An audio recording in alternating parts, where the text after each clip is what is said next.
पूजैया न हो बाबा तारी कबुनैया सबसे पहले हो खेला पूजैया न हो बाबा तारी कबुनैया गोरी लगा परी पैया न हो बाबा तारी कबुनैया गोरी लगा स्वामी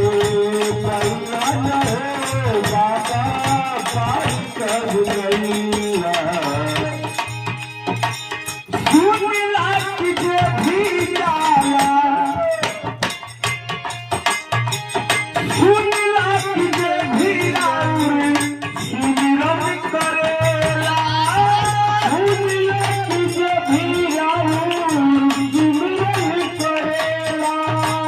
धन संपत्ति से भरवा भरेला धन संपत्ति से भरवा भरेला भक्त हेतु हे भोलेनाथ हे कृष्ण सुनने के बाद सुंदर करेला बंधन करेला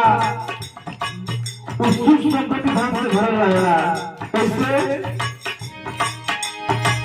सुनिला कि जे भी राउर सुमिरन करेला सुनिला कि जे भी राउर सुमिरन करेला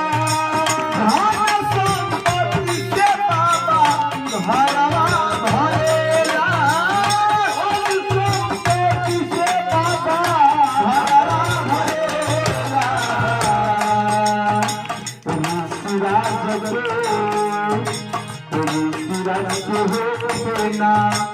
फसैया न हो बाबा